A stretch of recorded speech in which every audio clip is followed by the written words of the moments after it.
So good morning, everyone, and welcome to Inside Fashion Design's community conversation.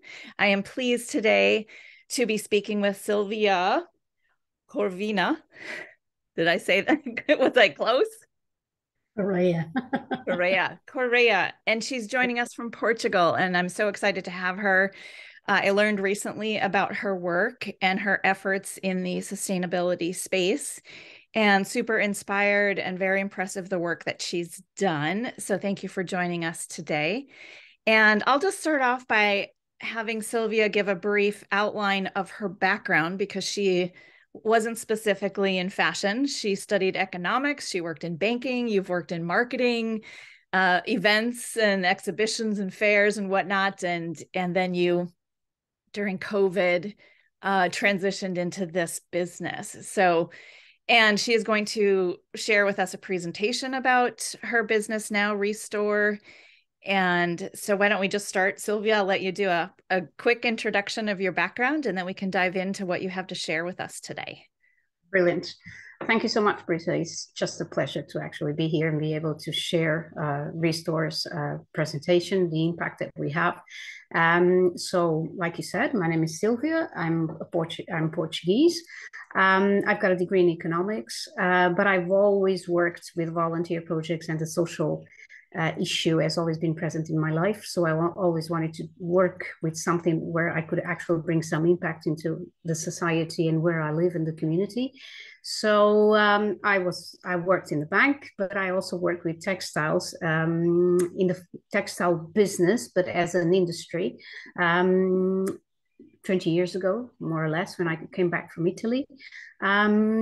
And that's where textiles came into my life, but I never thought I would end up with a brand with textiles. But basically, like I was telling a friend of mine very recently, I feel like everything that I've done professionally and personally in these last years looks like it was meant to bring me to this road and to bring me to re.store. So that's in re.store, I could actually apply everything I learned and worked for, and actually to create the impact that I was looking for. Yes. Yeah, I love that because you never really know where the road is going to lead you. And at the time, you might be working in some industry or market that you don't realize is really going to affect and give you that experience for your future endeavors. So I'm sure your background has been very helpful in forming this organization and the work that you do. Yeah, that's how I feel. And basically, it all makes sense when you start adding up the pieces of the puzzle.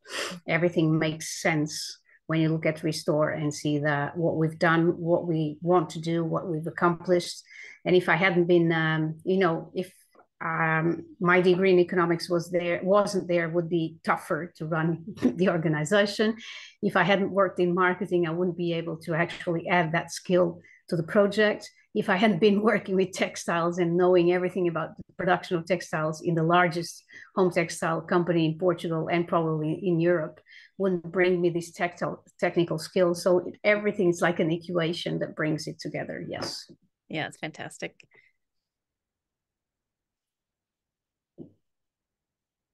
So do you want to go ahead and start sharing your yes, that would be background nice. about is it working? I hope so. Can you see my screen? Yes. Yep, we can see. Okay, so I'll start. Well, basically, re.store is what we call, and our claim is we are the planet and people friendly brand, because those are together with the third, because our strategic plan always takes into account 3 P's.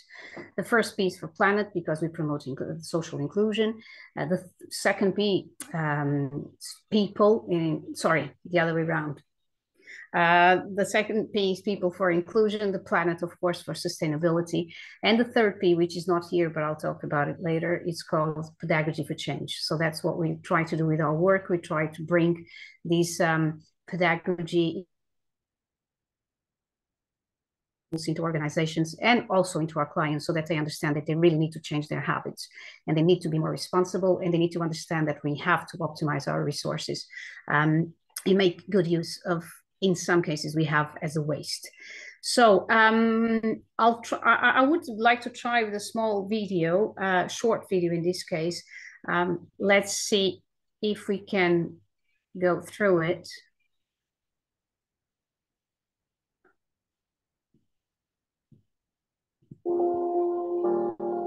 Did you know that RE.store products go through a complete production cycle from the collection of fabrics to the completion of the final product? It's true, it all starts in the very typical textile factories in the north of Portugal. There, we collect all the textile surpluses or waste that would no longer be used and would end up being incinerated, polluting our planet even more.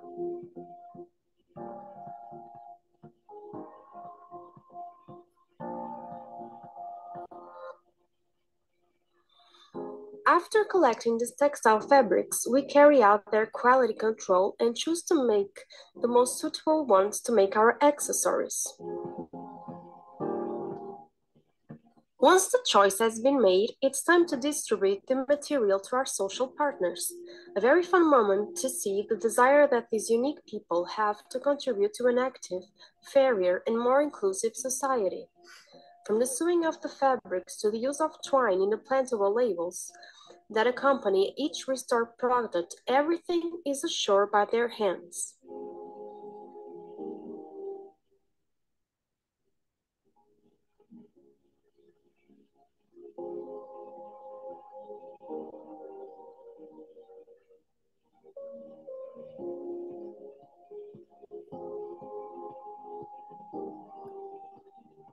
Once the products are finished, we collect them again from the social partners.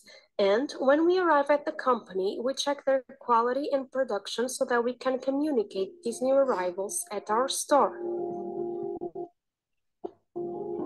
This is a little piece of our day-to-day so that together we can continue the path for the social inclusion of our people and for the sustainability of our planet. Will you help us to change many small worlds? So this last sentence is definitely what we want and ask people to do, is to help us change many small worlds. And this is basically what we are focused on. Like I normally say, we do not intend to change the world. That would be very presumptuous of us. But we do want, and our purpose is actually to change many small worlds, one at a time, every day. And if we are able to do that, then our mission is accomplished. So the video has already shown, the mechanics, how we do it. But if we go a little bit deep, so who's RE.store? RE.store was created in April 2020, so right at the beginning of the pandemic. As I normally say, I listened. I love reading, and one of the things I read from Winston Churchill is like, never throw a good crisis to waste, in the meaning like if the opportunity arises, if it's there just right in front of you, just take it, seize it. And that's basically what I did, me together with my team, of course. But we decided to create this project also as part of a social responsibility project of the other company that we have in terms of marketing and communication. And we thought that this was the time to actually tackle this problem of textile waste and also the footprint of the Portuguese textile industry, which is a large industry and a very important industry in the country.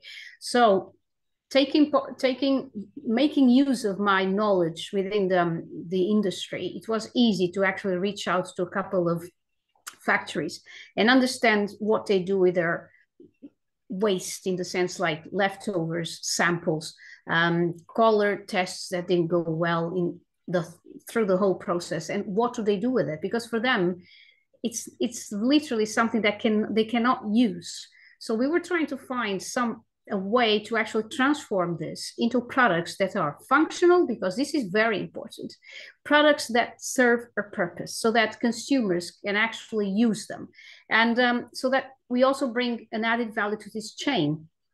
And that's how we started. And we thought, okay, let's start with something that is being, at least in Europe and specifically in Portugal, was being very enforced, which was the tote bag, the fabric tote bag. And everybody and retailers and all that were insisting on that. So we thought it would be an interesting breakthrough product to actually launch the company, and that's what we did. So that was our first product, the tote bag.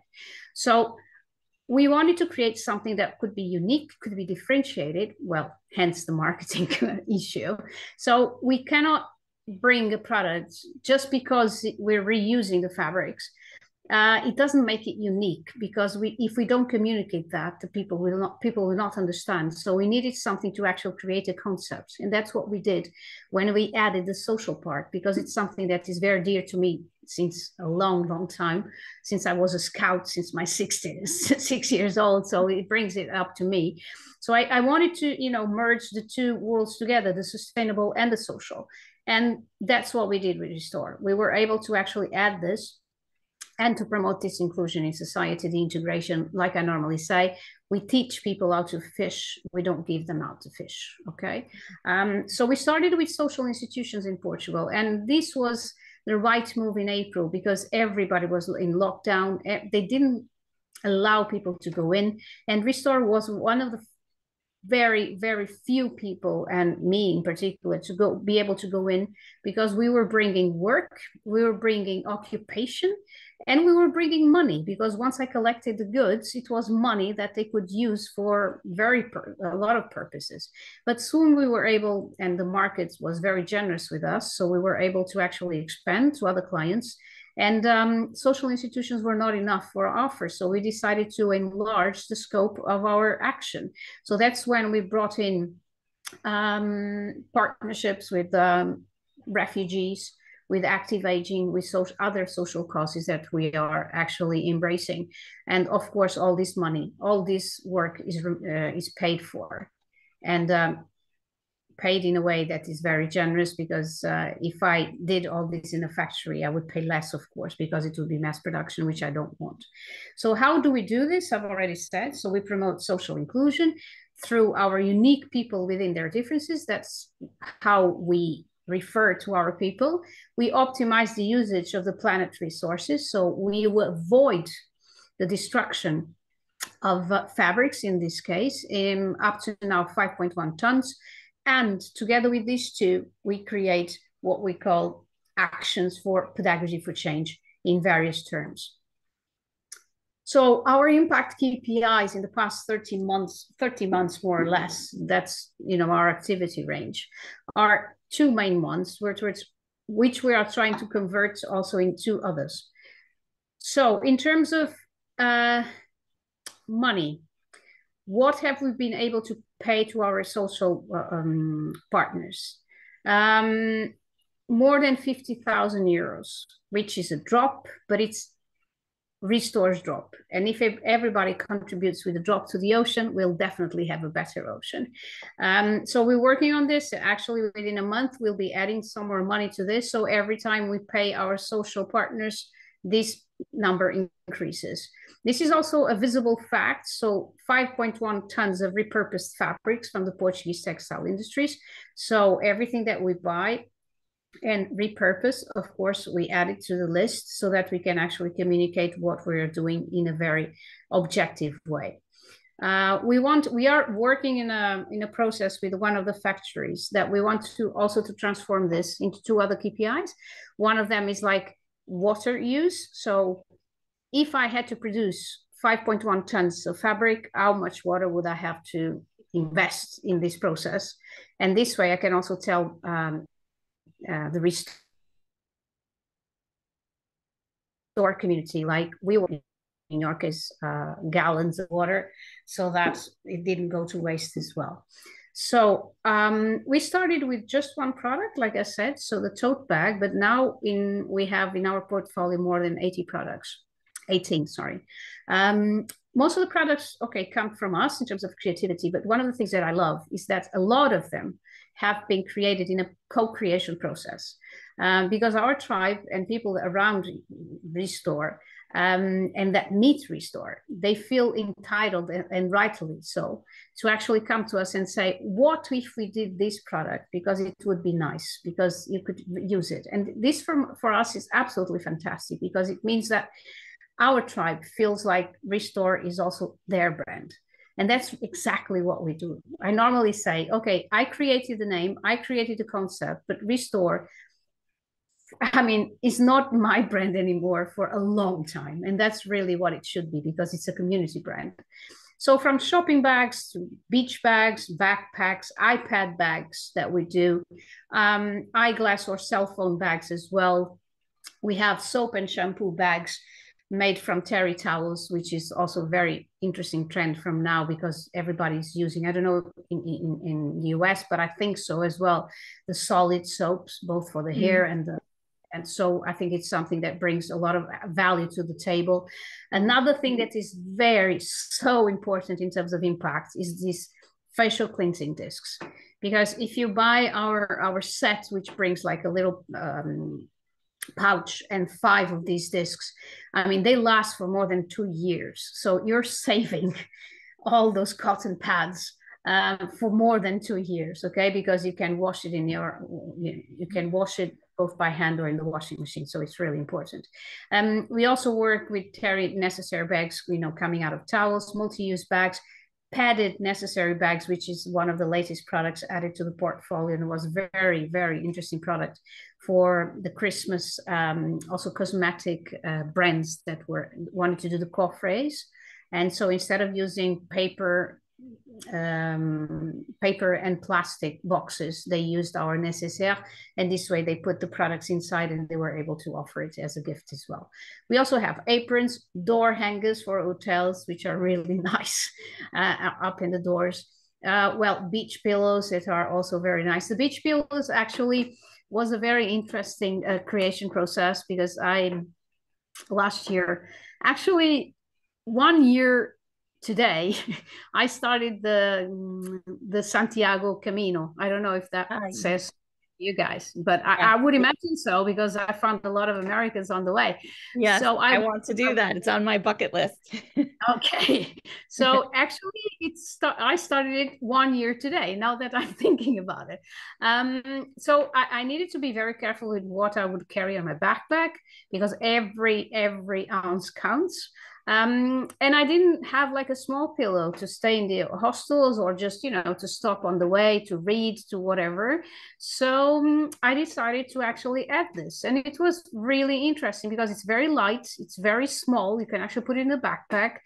And it's leftovers of our leftovers, meaning when sometimes we cut for the tote bags or other products, I mean, you always have like leftovers that you cannot use, okay?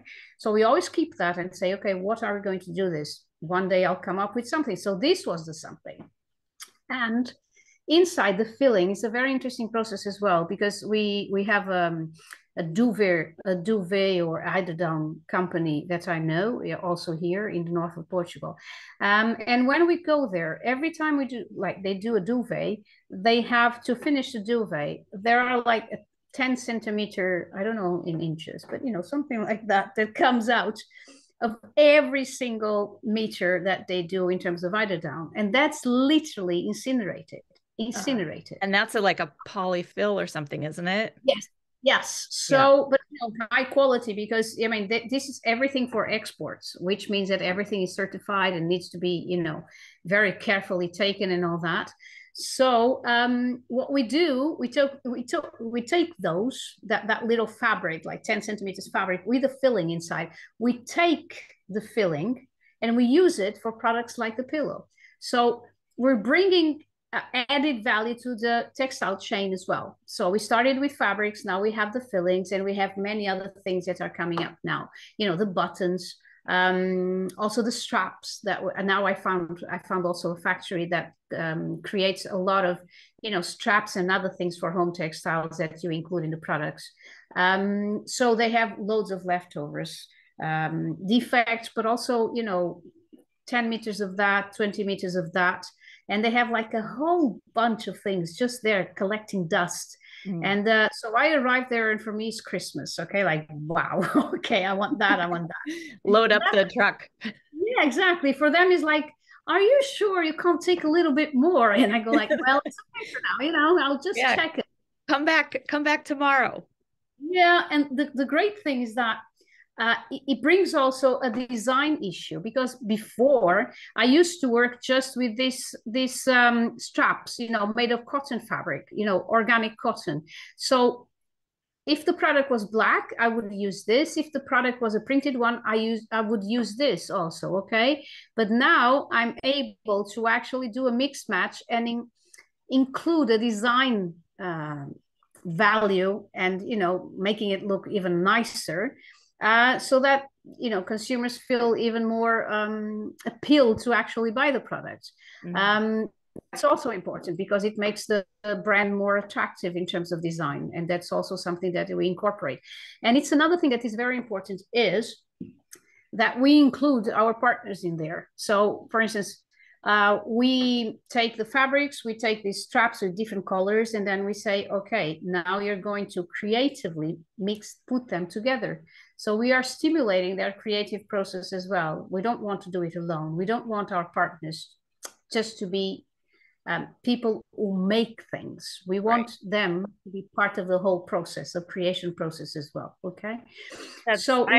I love that, because it's you've got a whole staff of designers automatically, because everyone's helping in the design process.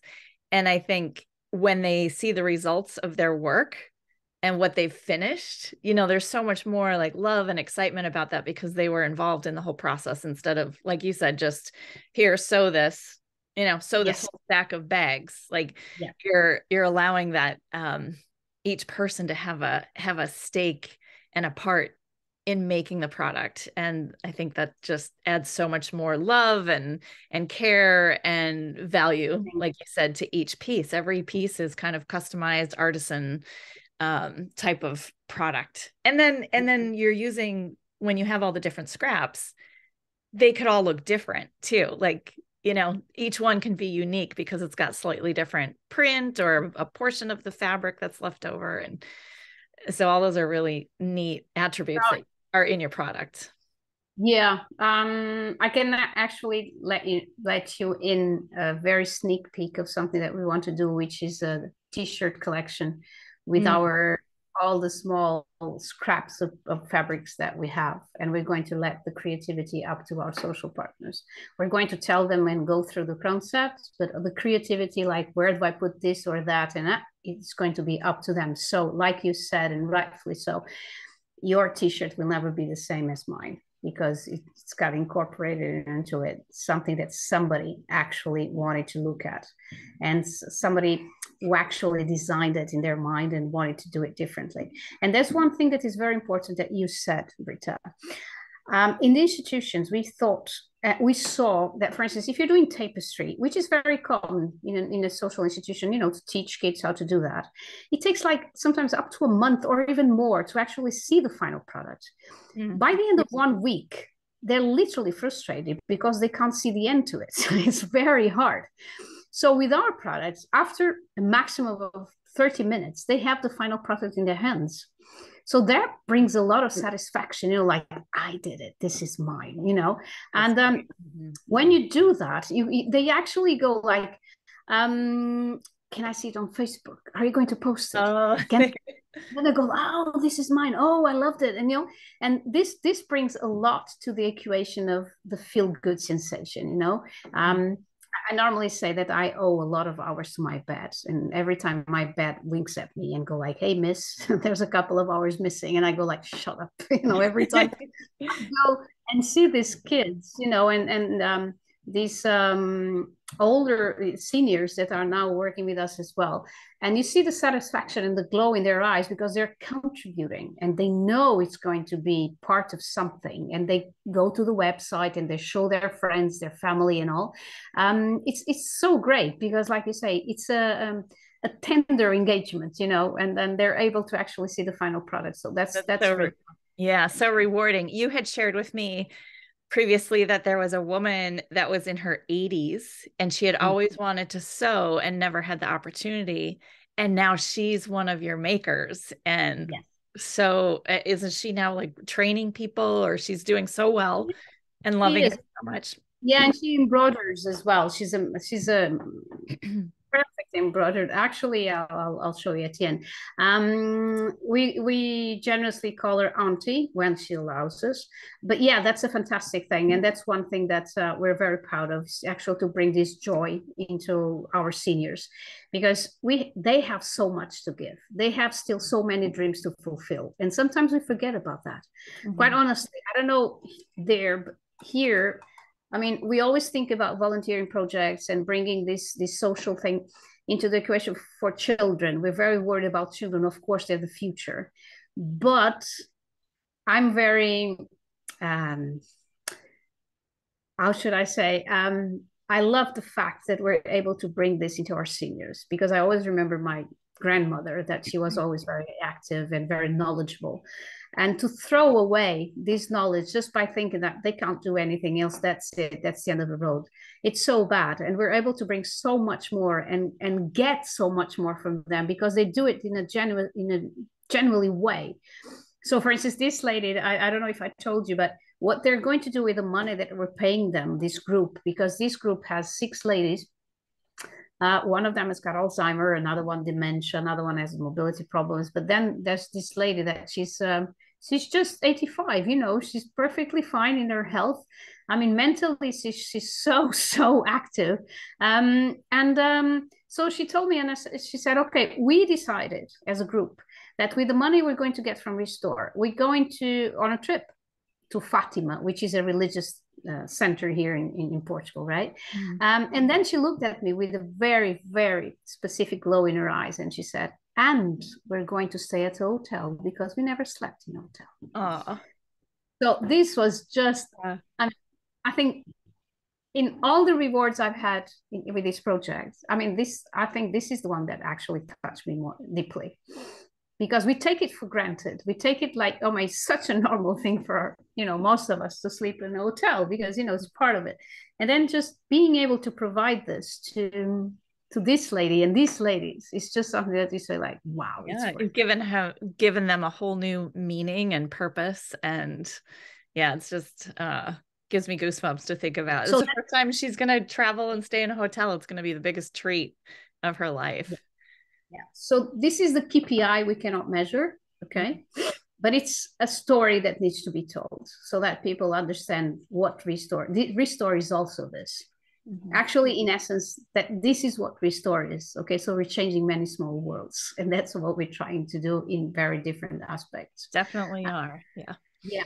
So we also have some what we call solidarity collections. So on top of everything we spoke about our products, we also give some money to some institutions or associations. For instance, in this case, we have a Portuguese association that helps victims, all kinds of victims. It's a national association. So on top of you buying the bag, knowing that we are repurposing textiles, knowing that this has been made or confectioned by people unique within their differences, we're also donating a part of this bag to this association, okay? The next one is also a shopping bag that we're also donating money to an animal association. So if you buy this bag, you'll have that. We also have another one based on a foundation, a national foundation from a TV channel. And we have one that is really nice, which is this, you may ask, okay, Sylvia, what does dried flowers bouquet has to do with re.store? This was actually something I love this product. Why?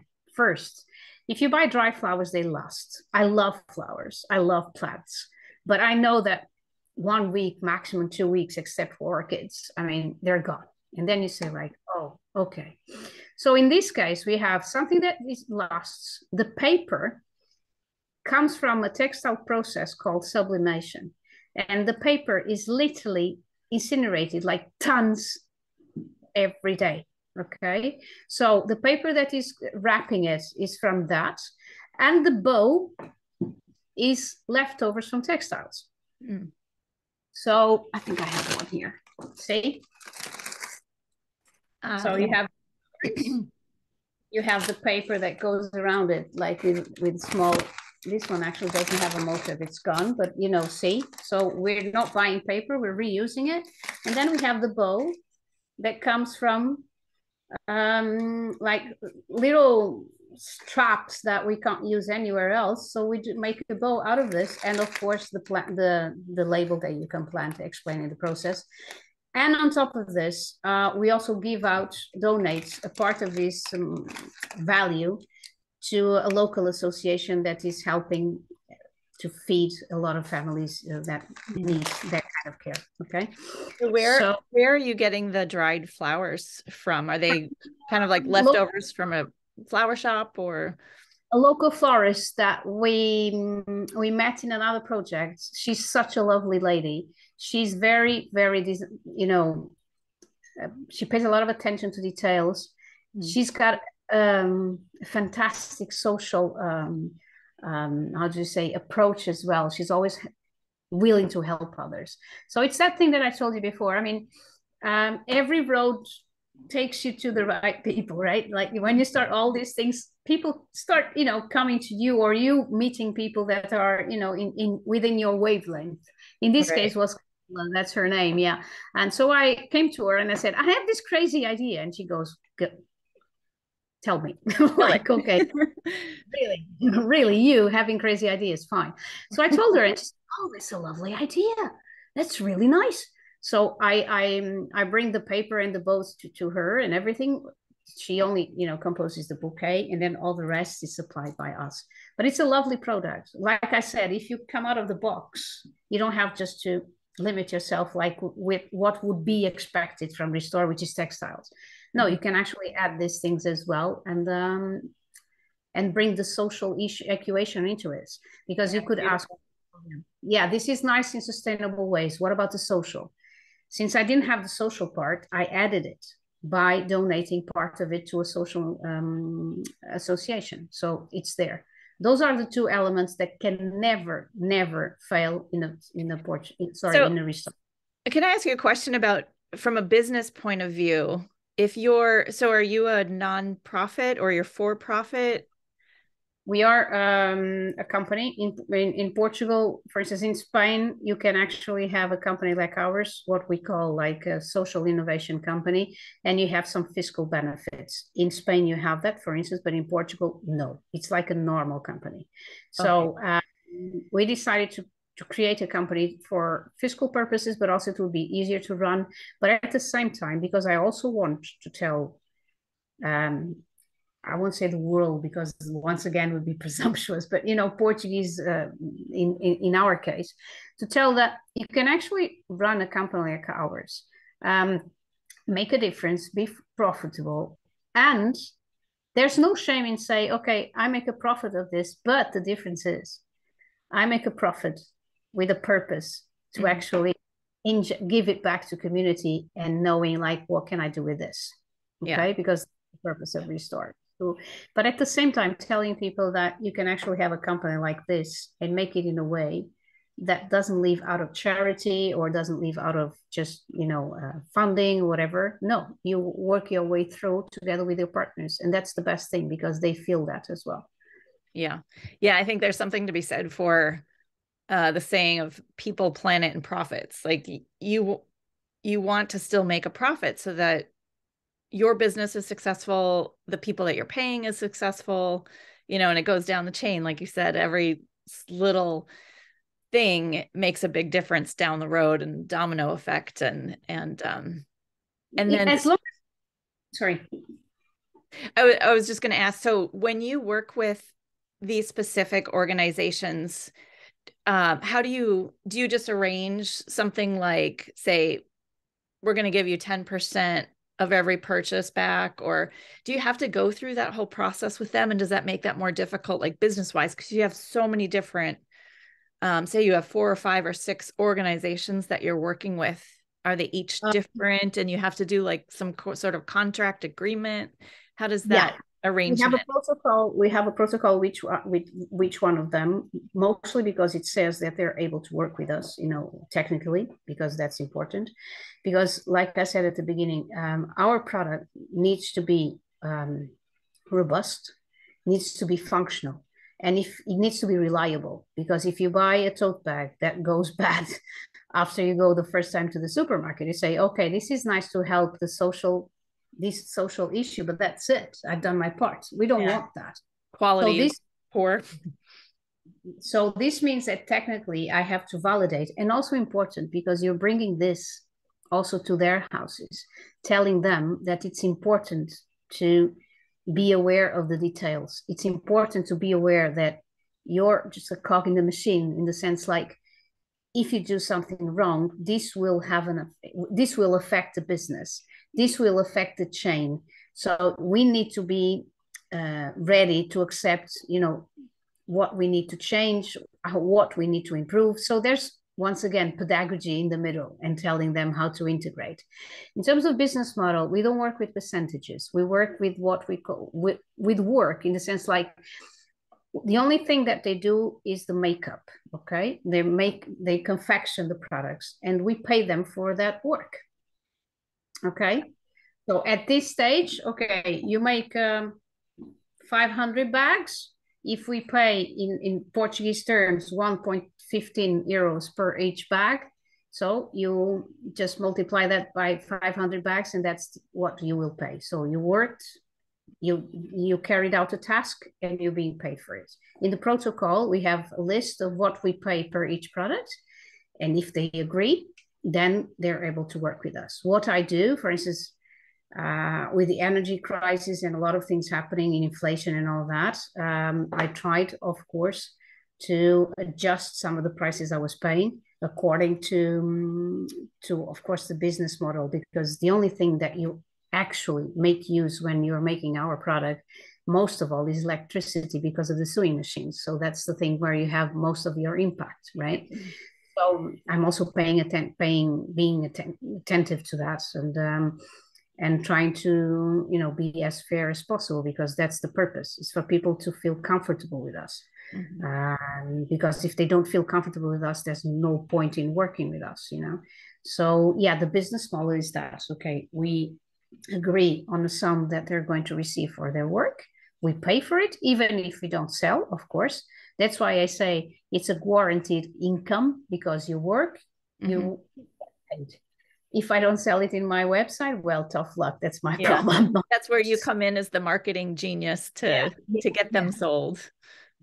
So it's important for the members of our tribe to actually understand that once they're buying a product from us, it means that that product has already been, the confection of that product has already been paid for to the person or the association that actually made it.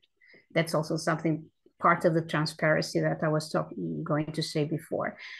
It's important that people understand our process, and they understand that, for instance, to work with us, these partners need to issue a receipt. If not, they won't be able to work with us, because we're a company. Every money that goes out needs to have a receipt so that we can go to the accountants. And it's not just a financial thing. It's important for them to understand financially, to become more literate in terms of financial issues, to understand how it works.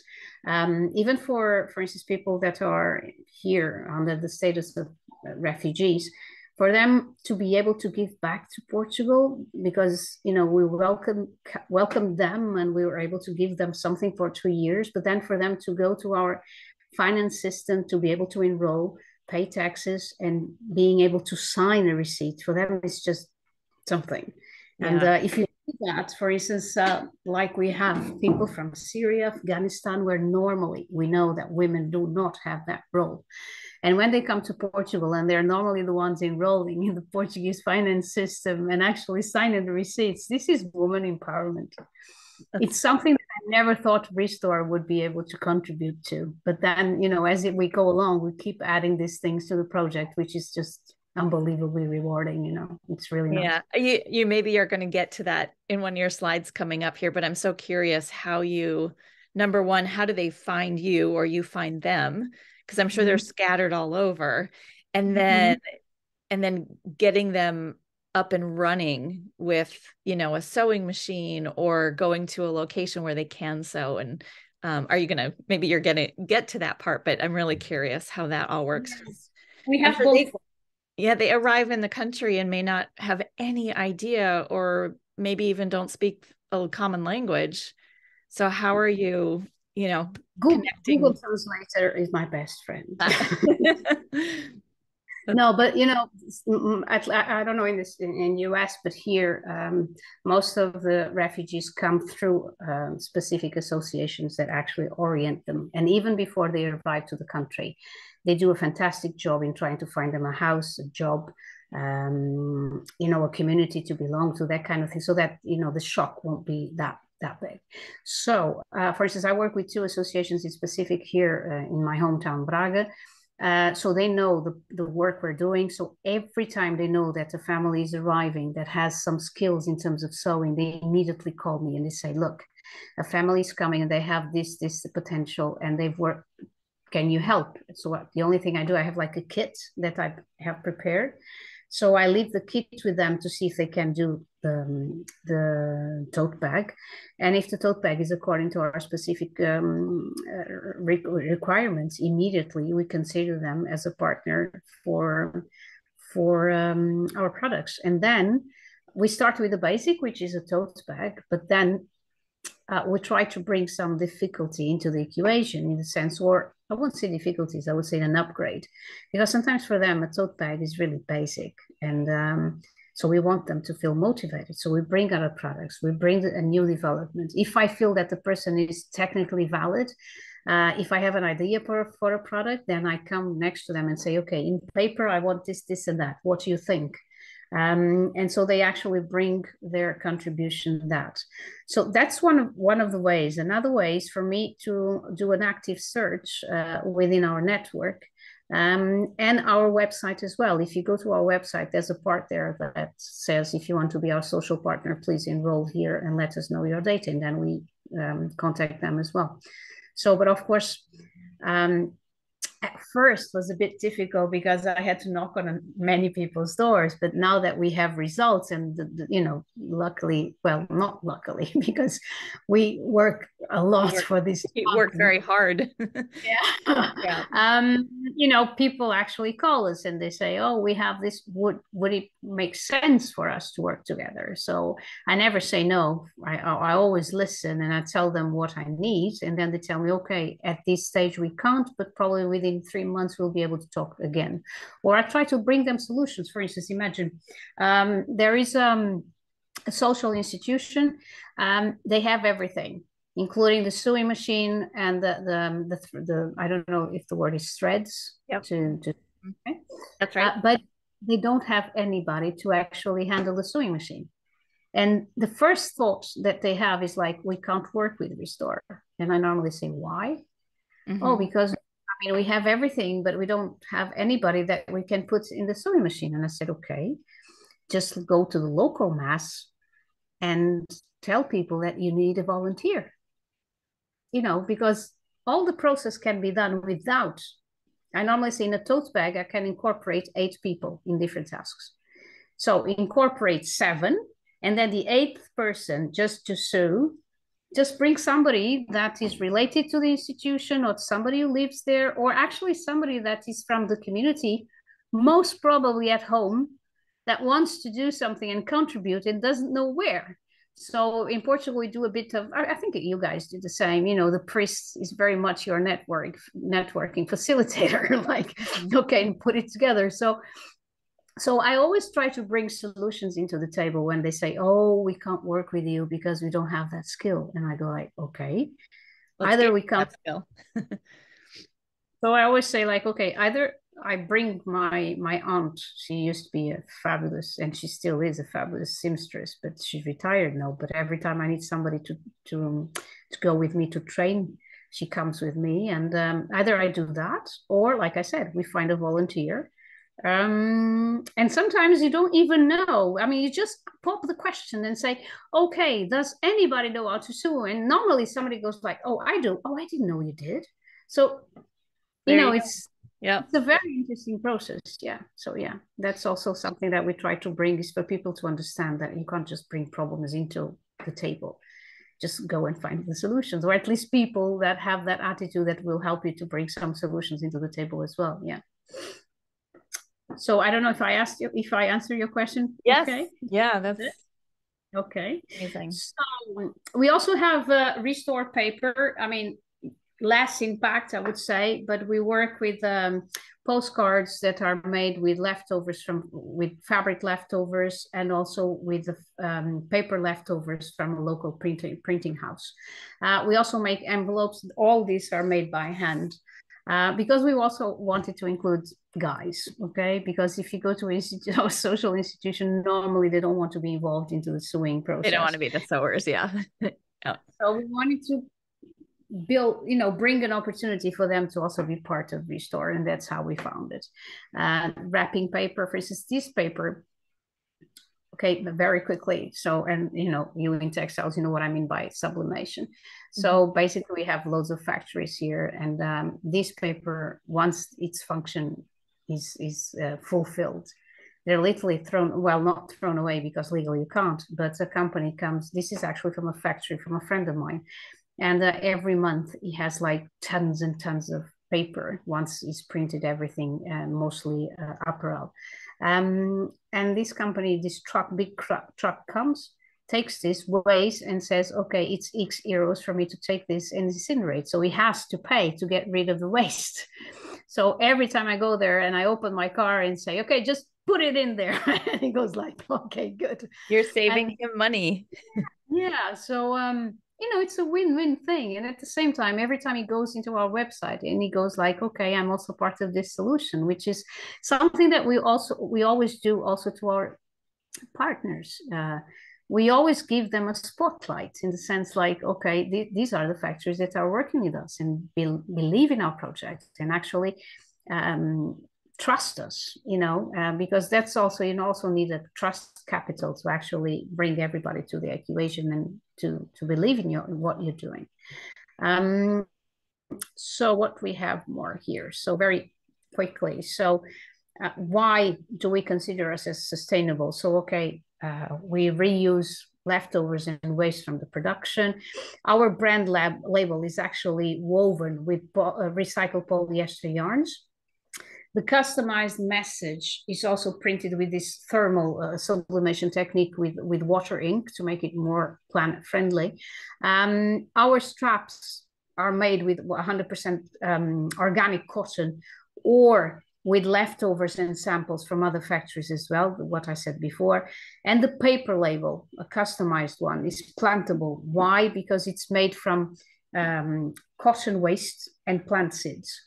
So this means that when you water it and put it into the ground, it a plant will come up. So that's also an interesting concept. Yeah, I have received something like that before and planted them, and I just think it's the neatest concept. Yeah, for us, it's what I call the wow factor, because like I was explaining at the beginning, if you receive a product from RE.store, if I don't tell you what the product stands for, it will be just another tote bag, right? Because nobody tells you what's in there. So I needed something to actually have our value proposition. So, and that's what this paper label is. It tells you like, congratulations, you are now part of RE.store tribe because all the components are planet friendly. We stimulate the creativity of who does them. We pay an equitative fair and fair wage to the people that are working with us. And in our case, it's made in Portugal, okay? Because, Portuguese textiles are very well known for their quality in all over the world. So of course we also take that into consideration. And then in the back, we actually have the instructions for people to, then we say, okay, now that you know all of this, now you can tear me apart and just plant me. And people will just go like, wow, okay. Wow. It's interesting. That's how we found the way to actually communicate with people what we want to, what we stand for. RE.store paper is exactly the same. So we reuse and repurpose the paper. We give it a new and functional purpose. In this case, was a project that we did with a specific association in a close by city. It was called I9, which is nove in Portuguese, in English is 9, but in Portuguese means innovate, okay, the 9. So innovate through the difference. That's what we did. So we were financially supporting them and at the same time bringing them a way to keep them active during the pandemic, which was also very important, as we all know. So we have two sales channels. So of course, B2C through our website and our online store, and through our corporate clients where we produce and bring like turnkey customized solutions. So people, brands can actually work with us for what we call eco and sustainable solutions for merchandising, which is important for people to understand. So what can we offer? Many things in terms of corporate, so team building actions. Of course, they can buy our products. They can buy our products and offer them to the stakeholders. I can actually very quickly tell you about a team building action we did in a school, a private school here in Porto. It was very nice. So they're very, very aware of the sustainable issues, and they want to convey that to their students. So they have what they call a sustainable week every year. So we opened up that sustainable week with explaining them what re.store is, and then at the end of that week we had this team building action, which was absolutely fantastic. So we brought in teachers, parents, the kids, everybody that belongs to the community, the education community around, and we had they chose the purpose. So for every bag that was actually made during that morning, the price, that the value that we normally pay to the social partners, we took that amount and we are going to donate it to a local pediatric hospital in. And on top of that, re.store also donated 10% of all the sales that we did during that day. So what this generated was so nice, because everybody would arrive and say, "Oh, I don't know how to sew. Like, I used to do this when I was little, but I'm not sure if I can do it anymore." So after 1 hour, it was amazing, because it was like a factory, and everybody was doing this and helping the other one. No, don't do it like that. No, Sylvia said that.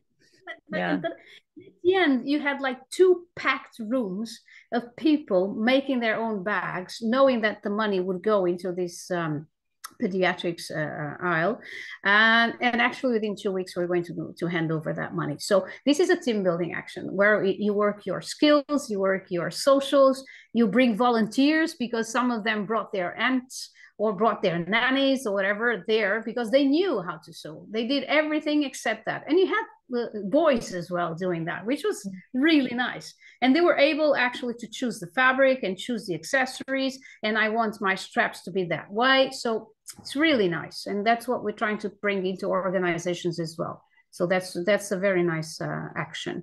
That's so exciting. And they must have been so just feeling great walking out of there. Like I figured out how to sew again, or I didn't ever think I could do that, and look at what I made.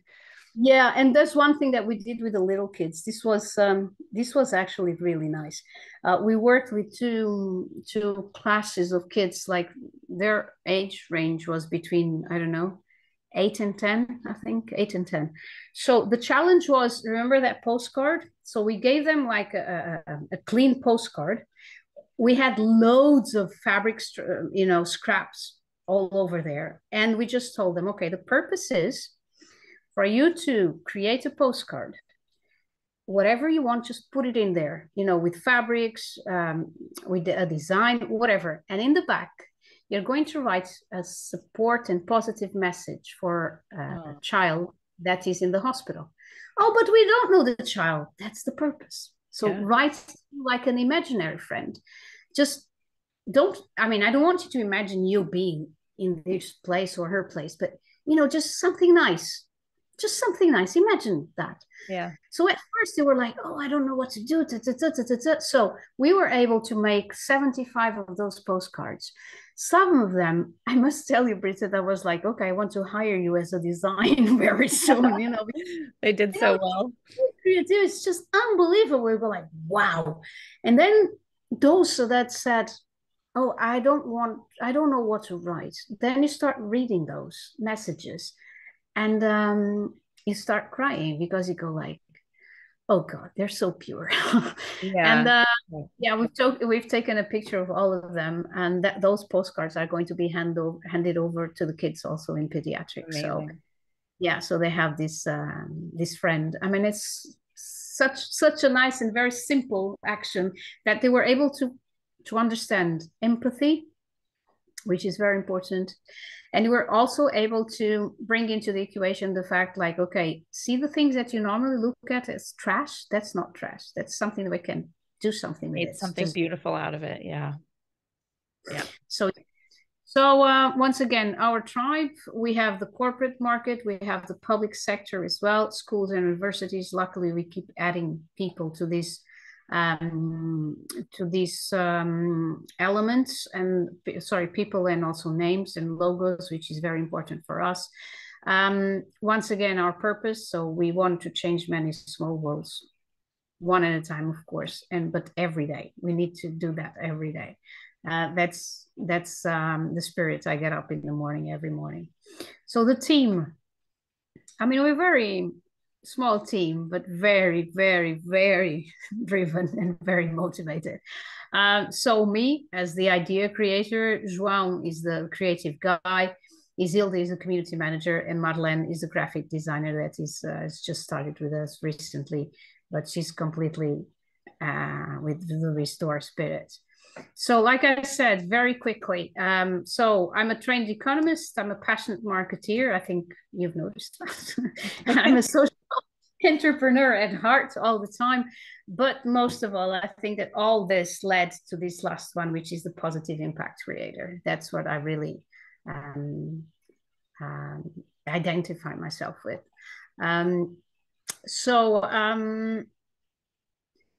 I'm engaged in a lot of things. Okay, in branding. You're a busy person.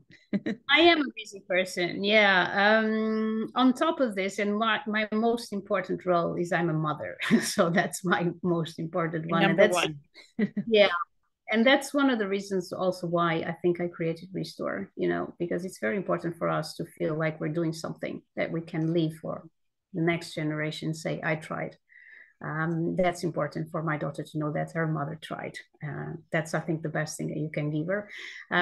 So volunteer projects, also founder of 2 of them, Active Aging and Territory and Youth, in terms of how can I help you. So we help tourists when they come to our city to actually go around. And this is done by students that are learning foreign languages, and they go around helping the tourists, which is really nice. I'm also a volunteer in a very nice project that is called Moving, stands for Cloud. We go to the local hospital to read for children that are there. So that's very, very rewarding as well. And I'm also part of the associations in terms of local associations. Making it short, like I normally say, I'm a privileged, but I always say I'm a very privileged person because I do what I love and I love what I do. And when I go to colleges, when I go to schools, I normally tell them, I really hope you'll feel the same way like I do, which is I get up in the morning and I'm working during weekends and whatever. And most of the time I feel like I'm not working because, I just love it, being part of it. Yeah. And so there is a Portuguese priest from the 16th century that I think he was I think he was a brilliant marketeer, quite honestly, and a content creator. And one of these sentences is exactly for me the sum up of RE.store, which is each one's actions are one's essence. Because if you talk about it, I want that, but it's your actions at the end of the day actually count, and the essence of it, that's what you do with those actions and what those actions can actually bring as the positive impact that I was talking before. So we always use this quote from Padre Antonio Vieira, because that's what we want people to relate RE.store to. It's the essence and the actions. Yeah, so a very short thing on change. I normally call it a rewarding pain, okay? It hurts, but if you don't change, it will kill you, literally. So this is the pedagogy for change. This is the approach that we have. in organizations, but also with students. It's to tell them like, okay, there's no time to think like if you want to change or if you will like to change. That ship has gone. I sailed. So now it's the thing. It needs to happen. In Portuguese, we have a saying with the 3 Ps, which in English translates to people need people. Okay, in Portuguese makes sense because it's the 3 Ps. The preciso stands for people. Sorry, need. So that's basically it. I mean, at the end of the day, if you have that within you, like people need people, I mean, it makes it so easy for you not to damage anything and to make sure that you respect one's space and, you know, one's ideas and attitudes, whatever, if you just keep such a small thing in mind.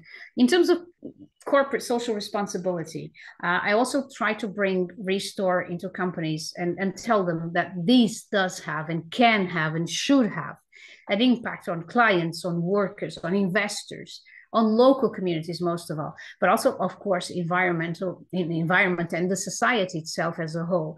So I normally like to tell companies like, okay, look at yourself as a change engine, okay? Make it in a way that you feel that way, even in a small token, a small action, like I say, the essence.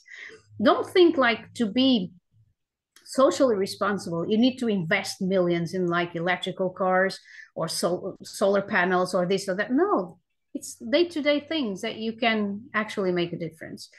So I normally bring into my talks like, okay, you need to equate this relationship between me and the other. At the end of the day, that's it. People need people. The empathy more than ever. The common well-being is not just my well-being because it's not my planet, it's everybody. It's like a condominium that we have to live together. The social progress of communities where we live in, it's so important. We need to believe that we should contribute for that or to that. And also in working relationships, because a lot of people spend so much time in the working place that you really need to work that in a way that you make a change. So if we take the you perspective, I normally say, okay, if you want to take the you perspective, at least take the perspective of being a changing drop in the ocean, okay, and bring others into that. In terms of organizations, okay, they need to manage the social and environmental impact of the activity. Look at the activity as a whole and say, okay, what am I doing? How am I doing it? How can I improve it? Listen not only within, but also outside, and go outside and see how you're perceived. You know, take these responsible and socially inclusive business models. Like I said, doesn't have to be like all at a time, you know, every day, see what you can bring in an extra input. Optimize the resources to processes efficiency. You can do it, you know, just sometimes all you have to do is listen to your employees or the people that are actually supplying you with stuff. And you've always done it in a way that you think is more effective or efficient. And at the end of the day, probably not really. So in terms of organizations, it's what I normally think and try to convey. It's really the suitable environment for change. And you should actually cultivate that culture. Well, cultivate that culture, yeah. So as a sum up of all this, okay, we should lead the change into the stakeholders, everybody. Okay, once again, Earth condominium, common condominium. Listen, motivate, so important. This pedagogy attitude using the 70s SDGs and the 3R approach as well. Why? Because I'm sure in the States is exactly the same. There are organizations and people within the organizations that have no clue what I'm talking about. Sustainable development goals, what's that? For them is not, I mean, I don't know. So yeah. Organizations have that responsibility, you know, teaching people, you know, informing them, telling them how can they contribute and to identify one of them that, you know, could be more suitable to the organization and, you know, bring something into this equation. For instance, very simple things like, okay, let's collect used materials still good for the nation. That's a simple thing. Promote collective or individual volunteer actions, such as blood donations, the plugging, the beach cleaning, you know, food organizations, active aging, once again, school mentoring, why not? And most of all, this thriving working environment for people. because at the end of the day, people need people. So you really need to concentrate yourself in that. And these could be some of the drops of change of the organizations. So in 2 words, engage and change. Literally, that's how I think things would work, because that's what you do. Because you cannot change if you don't engage, and the rest is the same. But if you put them together, it's such a powerful tool to actually bring people closer into this essence of the actions that I spoke about before. This is actually a picture I took during my canina. Oh, very nice.